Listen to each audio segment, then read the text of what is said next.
match in the most uncalm of circumstances. Unbelievable stuff. Obviously, Bayer Leverkusen were through to the final anyway at that point, but that late equaliser from Stanisic means that they are 49 unbeaten and through to the second final this season, having already won the Bundesliga. When it comes to the longest unbeaten runs in Europe, they're third overall, but since the introduction of European competition back in the 50s, they lead the way there. They have just surpassed Benfica, who did have the record. They tied that with them, but now with this unbeaten run and with this result against Roma, they have gone ahead of them. Frank Leboeuf is with us. We are seeing the spectacular now, Frank, and it almost isn't a surprise anymore with Leverkusen. No, it's not, and it's crazy because, well, you have to congratulate Roma because I never thought it would be such a difficult game for Leverkusen. There are some chances, but Villa was absolutely outstanding. And like Neuer yesterday, he made a huge mistake at 2-0.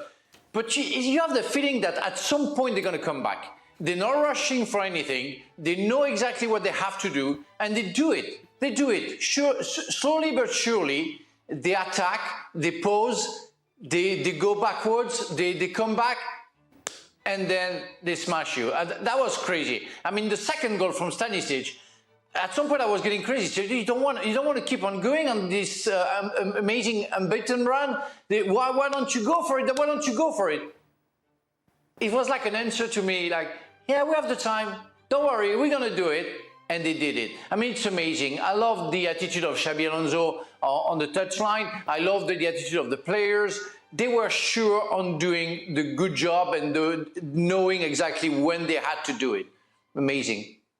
It's like they know at this point, Shaka, that it's just going to happen. And that's the thing, and I think Frank is right to kind of draw the parallel between Villa and Manuel Neuer in yesterday's game, because so much about Leverkusen we can say or replicate in talking about Real Madrid. The dynamic was a little bit different this time around because Roma needed a goal.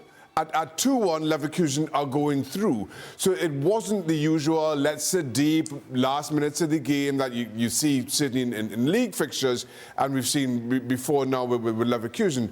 Roma had to be on the front foot. Roma had to commit players forward, and that just allowed Leverkusen to continue with this outstanding counter-attacking game that we see from them all season long. And then, again, what was it, 95th minute? 97th minute. I mean, calmest man on the park, in control, little drop of the shoulder, little cuts inside. When everybody else just seems to be panicking, Leverkusen are the ones who are coolest. But Stevie, it's crazy because as Shaka just said, they would have been through anyway, but it's almost as if this unbeaten run to them is just as important as everything else, as achieving that silverware as well this season. Do you know, we kind of become blasé to the way that Alonso talks sometimes. And he has that boring word that he keeps trotting out called the process, and we'll go, oh, the process, yeah, great, aye. But that's what it is. You don't see any Leverkusen players going rogue. You don't see anybody trying to do something out the ordinary because time's running out and it calls for desperate measures. We don't see anything other than the process, the way they pass it around. If they have to go back, even though they're behind, they go back. So the players 100% have bought into this process that Alonso keeps talking about. And the focus is on the process, nothing else. They're not thinking, oh, there's only 6 minutes to go, we need to get the ball in the box.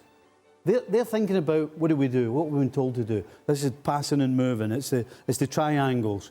You know, it's the third man run. It's all those things that they've done since Alonso's got there. And they all believe in the process. They all stick to it. And because they stick to it, now they expect it to work. And so far it has. It's 11 game-tying or winning goals past late in stoppages this season that we've seen from Leverkusen. It adds to their 49-game unbeaten run. There you can see it. 11 game-tying or go-ahead goals in second-half stoppage time in all competitions. I mean, even to stay alert to that final moment, Frank, is really something to be said about that. I mean, it's crazy because it comes back to what we all said just now. It's the calm that they show and the non-urgency that they show to the world. Like, at some point we're going to do it. I mean, we are talking about Bayer Leverkusen, who never won the Bundesliga before, who is not so-called a big club. But the players that Xabi Alonso picked at the last season, and Shaka is the best example for me, is the fact that they mature, they know exactly what to do. He was spot on choosing the player that he needed in every area of the field. And Stanisic, come on, well, does his job. Is he like he knows what he has to do? Like technically, he's perfectly aware of what he has to do, and they cope with all situations. I love the spirit. I love the maturity of the players, and I really want to see next season, because at some point they're going to lose a game, and I want to see what's going to happen after. But I won't be surprised that it doesn't affect them. I would love to see that, but I think it's possible because they don't rush to anything, and losing one game doesn't seem to be a problem for them.